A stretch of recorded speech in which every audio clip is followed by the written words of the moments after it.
What does it mean to be an Australian? The Howard government is trying to introduce new changes to Australian citizenship. For example, introducing an English test, an Australian values test, and also testing one's knowledge of Australian government, institutions and society. Now, are these all requisites for being an Australian citizen? I don't believe so.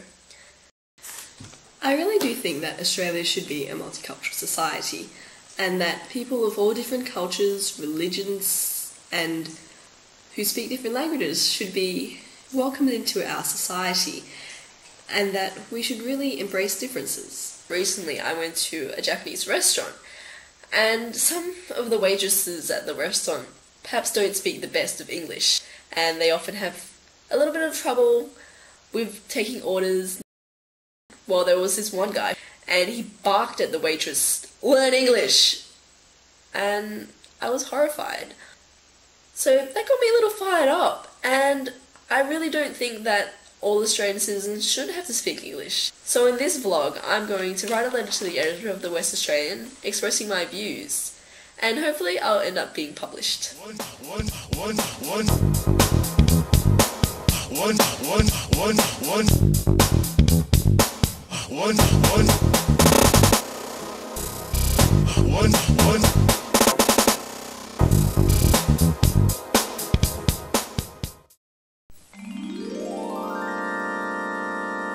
Will I get published? Well, we'll just have to wait and see for that. This is a copy of Friday's The West Australian on Friday, October 6, 2006. As you can see, we've got Elle Macpherson on the cover, and I'll just flick through opinion page, we can see there, and the letters to the editor page. But as we can see here is my letter to the editor. Do we all need to speak English? And I've got one whole column and a bit, and there's my name there.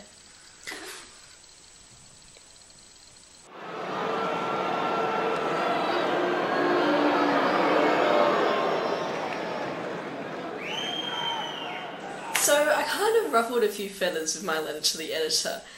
Yes, I do agree that in some circumstances people should learn English in order to integrate into society, especially young people who are new.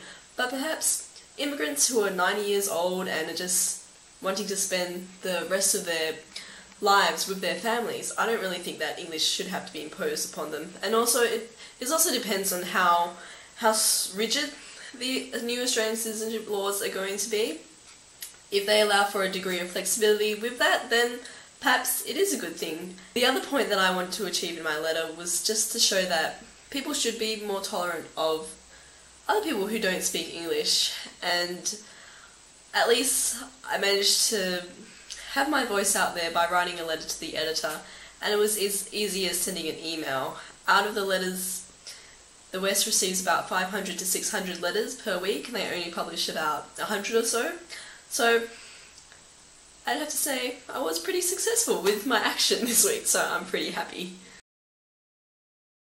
One.